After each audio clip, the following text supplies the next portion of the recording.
Halo semuanya, Assalamualaikum warahmatullahi wabarakatuh. Gimana nih kabarnya? Semoga kalian masih dalam keadaan sehat dan tetap semangat ya untuk mengikuti PJJ dari rumah. Oke, untuk pertemuan yang kedua kita di pelajaran ekonomi, kita akan melanjutkan nih materi yang sudah kita bahas sebelumnya. Oke, di pertemuan sebelumnya itu kita sudah sama-sama belajar mengenai pengertian dan inti masalah ekonomi, skala prioritas, kebutuhan, dan alat pemuas kebutuhan.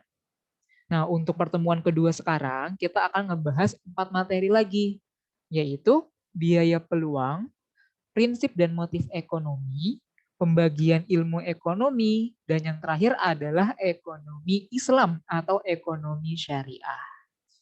Oke, kita lanjut ke pembahasannya ya. Oke, ini kita juga sudah belajar di pertemuan sebelumnya ya. Oke. Kita masuk ke kegunaan, sebelum masuk ke biaya peluang, kita akan membahas mengenai kegunaan suatu barang. Oke, ternyata kegunaan suatu barang itu terbagi menjadi 4.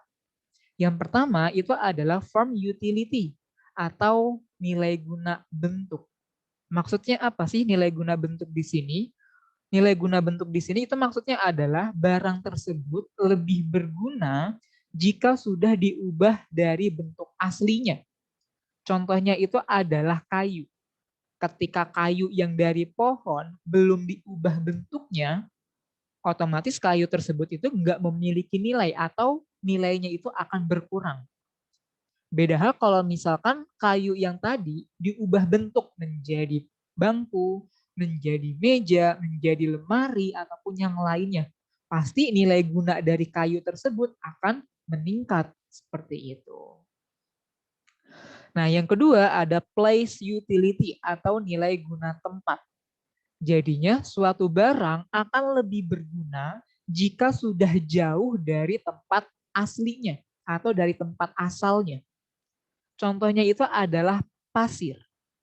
Kita bebas menemukan pasir di kawasan apa sih? Pasti jawabannya adalah di kawasan pantai. Ya kan ya? Di kawasan pantai itu sangat banyak banget pasir yang ada di sana ya. Gitu. Kita bebas untuk mengambil pasir tersebut, tetapi kita lihat yang ada di daratan, yang jauh dari pantai.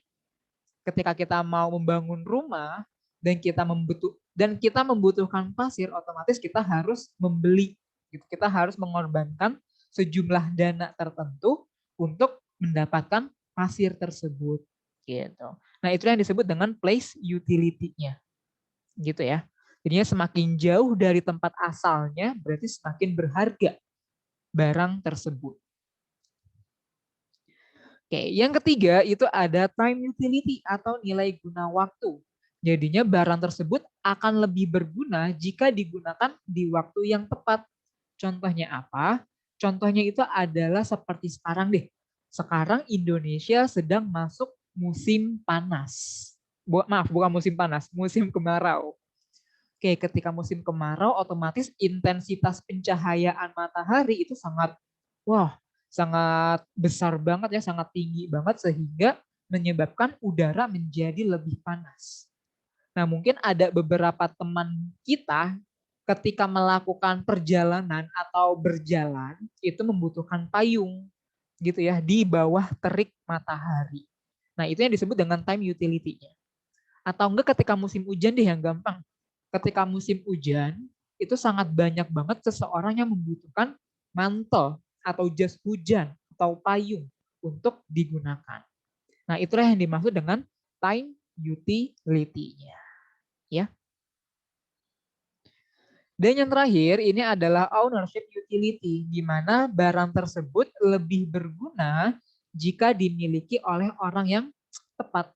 Gitu. Contohnya apa? Contohnya itu adalah pisau. Coba bandingin antara pelajar dengan chef yang membawa pisau itu lebih bahayaan mana sih? Pasti lebih bahayaan siswa kan atau pelajar yang membawa pisau ketimbang chef yang memegang pisau gitu. Kalau misalkan chef yang memegang pisau itu ya emang untuk peruntukannya gitu. Chef megang pisau untuk memotong daging, untuk memotong sayur-sayuran ataupun yang lainnya. Sedangkan pelajar memegang pisau untuk apa gitu. Ya, jadinya itu yang disebut dengan ownership utility. Jadinya kegunaan suatu barang dibedakan menjadi 4 macam. Ada form, ada place, ada time, dan ada ownership utility. Oke, dipahami ya? Nah, kemudian kita akan membahas mengenai biaya peluang. Apa sih biaya peluang di sini? Biaya peluang sendiri itu adalah biaya yang dikorbankan akibat kita sudah memilih sebuah pilihan. Oke, contohnya di sini saya dihadapkan dengan 3 pilihan. Ada pilihan A dengan gajinya 1,5 juta, atau enggak saya bisa bekerja di jenis B dengan gajinya 1,8, atau enggak yang C dengan gajinya itu 2 juta. Nah, ternyata saya itu memilih pekerjaan C karena upahnya itu lebih tinggi ketimbang 2 pekerjaan yang lain. Gitu. Nah, terus mana yang disebut dengan biaya peluang? Nah, yang dimaksud dengan biaya peluang di sini itu adalah jenis usaha B yang saya korbankan. Gitu ya. Jadinya besarnya biaya peluang itu adalah sebesar 1,8-nya. Terus 1,5-nya diapanya? 1,5-nya nggak diapa-apain kayak gitu. Jadinya biaya peluang di sini kita mengambil biaya tertinggi, oke, biaya tertinggi yang tidak kita ambil, gitu. Biaya tertinggi yang tidak kita ambil, yang tidak diambil yang mana aja? A sama B. Baru deh yang tertinggi antara A sama B yang mana? Yang B. Nah, otomatis usaha B lah yang saya pilih sebagai biaya peluangnya. Gitu. Dipahami ya? Maksud dari biaya peluang atau opportunity cost. Nah, kemudian ada prinsip dan motif ekonomi. Oke, kita masuk ke prinsipnya terlebih dahulu. Oke, kalau prinsip ekonomi, saya selalu melihat kedua sudut pandang. Sudut pandang sebagai seorang konsumen dan sudut pandang sebagai seorang produsen. Nah, kita ngelihatnya dari sisi konsumennya dulu deh. Coba, kalau konsumen mau ngebeli barang dengan harga yang murah atau harga yang mahal sih? Pasti harga yang murah kan? Makanya di sini nih, jika seseorang mengeluarkan atau mengorbankan seminimal mungkin, maka ia akan mendapatkan hasil tertentu. Contohnya gini deh, kamu punya uang 1.000 rupiah atau enggak 5.000 rupiah deh. Oke, ketika kamu punya uang 5.000 rupiah, apakah kamu bisa membeli pulpen dengan kualitas yang baik? Kan tentu enggak jawabannya ya. Gitu. Nah, itulah yang dimaksud dengan prinsip ekonominya di sini. Gitu. Kalau kalian mengeluarkan biaya terendah atau seminimal mungkin, berarti kalian akan mendapatkan hasil tertentunya. Begitupun sebaliknya dari seorang produsen. Kalau produsen itu mau dapetin laba maksimal atau laba nggak maksimal sih? Pasti jawabannya adalah laba maksimal. Iya nggak? Nah, ketika seorang produsen itu mau mencapai laba maksimal, otomatis bahan baku yang ia gunakan itu pasti ya yang tadi ya, nggak boleh asal-asalan, harus memenuhi kriteria tertentu agar laba maksimal yang diinginkan bisa tercapai. Gitu. Nah, makanya di sini atau pengorbanan tertentu untuk mendapatkan hasil yang maksimal. Seperti itu. Jadinya kalau untuk prinsip ekonomi kalian bisa melihat kedua sisi ya. Dari sisi konsumennya bisa kalian lihat ataupun dari sisi produsennya kalian bisa lihat. Nah, kemudian ada juga motif. Oke, apa sih motif di sini? Motif itu adalah dorongan ataupun keinginan ya. Dorongan ataupun keinginan yang berada di diri manusia atau di diri seseorang untuk melakukan kegiatan ekonomi seperti itu. Misalkan Ketika kalian sedang mendengarkan video saya, kalian itu pengen deh beli chat time untuk mengembalikan mood kalian. Nah, ketika kalian masih pengen, kalian masih ingin, kalian masih masih menerawang-menerawang, itu masih masuk ke dalam motif ekonomi, masih dorongan, masih keinginan seperti itu ya. Itulah yang dimaksud dengan motif ekonomi. Nah, kemudian kita masuk ke pembagian ilmu ekonomi. Nah, di sini ada menurut Stoner and Hook. Di mana menurut Stoner and Hook di sini, ilmu ekonomi terbagi menjadi 5 macam. Yang pertama, ada ekonomi deskriptif. Apa sih deskriptif? Mungkin di pelajaran bahasa Indonesia ataupun di pelajaran bahasa Inggris, kalian udah belajar tentang description text atau teks deskripsi. Nah, itu adalah kita menggambarkan, kita memaparkan gitu ya, perkembangan perekonomian ataupun kondisi perekonomian melalui sebuah media. Medianya apa? Bisa berupa tabel, bisa berupa grafik, bisa berupa peta ataupun yang lainnya. Karena kita bicara tentang ekonomi deskriptif, menggambarkan gitu ya, menggambarkan perekonomian di sebuah wilayah gitu dengan tabel, dengan persentase, dengan grafik ataupun yang lainnya. Nah, yang kedua ada teori ekonomi, di mana teori ekonomi di sini itu nanti terbagi menjadi 2 ya. Gitu. Ada ekonomi mikro dan ada juga ekonomi makro. Nah, dari namanya nih teori, pasti isinya itu bicara tentang teori-teori ataupun pemikiran-pemikiran yang dihasilkan oleh para ekonom, para ahli ekonom dunia gitu. Nah, tadi yang udah saya sebutkan ada 2 teori ya di ekonomi, ada ekonomi mikro dan ada ekonomi makro. Mikro sendiri itu kecil ya, berarti kita hanya ngebahas sebagian kecilnya aja perekonomian di sebuah wilayah. Sedangkan makro itu berarti kita ngebahas secara keseluruhan gitu. Contohnya apa sih yang dikaji di ekonomi mikro? Contohnya itu adalah biaya produksi per perusahaan atau per entitas. Itu masuknya ke mikroekonomi. Atau enggak bicara tentang permintaan dan penawaran individual. Itu masuknya ke mikroekonomi seperti itu. Nah, sedangkan yang masuk ke dalam ekonomi makro itu lebih sifatnya umum ya, atau sifatnya itu keseluruhan. Contohnya itu adalah seperti ekonomi perpajakan, seperti ekonomi perdagangan internasional, atau enggak seperti inflasi, deflasi, ketenaga kerjaan, itu adanya di ekonomi makronya. Nah, yang ketiga itu ada ekonomi terapan. Nah, ini berkaitan erat dengan teori ekonomi. Di mana tadi teori ekonomi itu kan isinya masih konsep ya, masih pemikiran-pemikiran dari ahli ekonom. Nah, berarti ekonomi terapan di sini kita adalah mengaplikasikan.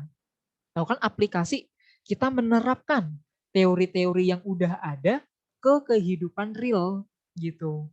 Contohnya apa? Contohnya itu adalah ekonomi internasional. Kayak ekonomi internasional itu merupakan salah satu cabang dari ekonomi terapan. Ada juga ekonomi moneter yang bicara tentang uang gitu, ataupun ekonomi syariah. Nah, itu merupakan bagian dari ekonomi terapannya. Kemudian yang keempat ada ekonomi positif, di mana kalau ekonomi positif kita bicara mengenai fakta-fakta yang ada di dalam perekonomian. Contohnya apa? Contohnya gini, kalau misalkan harga bensin naik, gimana terhadap harga barang lainnya? Naik atau turun? Pasti jawabannya adalah naik, iya enggak? Itu udah pasti banget. Ketika kita berdagang, ketika kita menjual sebuah barang, pasti kan membutuhkan mobilitas, perpindahan, ya kan ya? Nah, kalau misalkan harga bensinnya di sini itu naik untuk melakukan mobilitas, berarti harga barang yang akan dijual di pasar pun juga akan naik juga. Nah, itulah yang disebut dengan ekonomi positif. Kita bicara tentang fakta yang ada. Gitu. Nah, yang terakhir ini adalah ekonomi normatif. Di mana kalau ekonomi normatif itu adalah kita bicara tentang pendapat-pendapat, kita bicara tentang saran, kita bicara tentang pandangan seseorang mengenai permasalahan ekonomi. Contohnya kayak sekarang deh, ketika pemerintah itu melakukan perpanjangan PPKM di Pulau Jawa dan di Pulau Bali, pasti ada beberapa pihak yang melakukan kritiknya atau memberikan masukannya kepada pemerintah. Nah, itulah yang disebut dengan ekonomi normatifnya, kayak gitu. Boleh dong PPKM diperpanjang, tapi seharusnya pemerintah harus ini. Pemerintah itu seharusnya atau sebaiknya harus ini, dan seterusnya. Nah, itulah yang dimaksud dengan ekonomi normatif. Isinya itu bicara tentang pandangan. Isinya itu bicara tentang apa namanya? Selain pandangan, masukan ya. Gitu itu yang ada di ekonomi normatifnya. Nah, ini adalah ekonomi syariah, di mana ekonomi syariah di sini itu kita menjalankan sebuah kegiatan perekonomian harus berlandasan dengan hukum-hukum yang terdapat di dalam ajaran agama Islam. Seperti itu ya. Nah, di sini ada beberapa ciri-ciri nih dari ekonomi syariah atau ekonomi Islam menurut Nagui dalam Mubarok. Oke, ya ada 5 nih ciri-ciri ekonomi syariah. Ada kepemilikan faktor produksi sampai penghapusan riba. Gitu ya. Bisa kalian baca sendiri.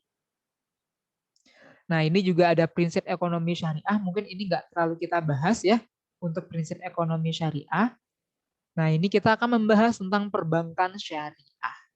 Oke, mungkin kalau kalian tahu tentang perbankan syariah, ini merupakan perbankan umum yang ada di Indonesia ya. Gitu, sesuai dengan Undang-Undang Nomor 21 Tahun 2008. Itu menjelaskan mengenai perbankan syariahnya.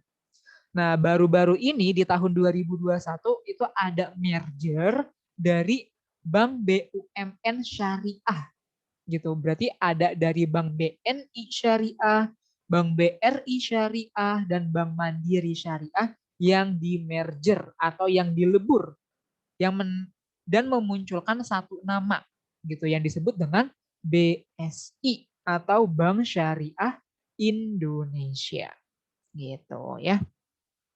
Nah, dalam kegiatan praktiknya di dalam perbankan syariah, kita mengenal beberapa akad yang bisa digunakan seperti itu.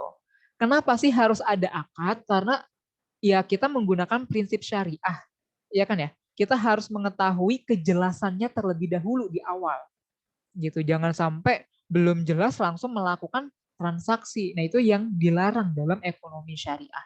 Makanya harus ada akad terlebih dahulu gitu ya sebelum kita melakukan transaksinya. Oke, ada akad mudorobah ini yang paling sering banget digunakan di perbankan syariah ya. Di mana akad ini itu merupakan akad bagi hasil. Sama kayak konvensional yang berupa bunga ya.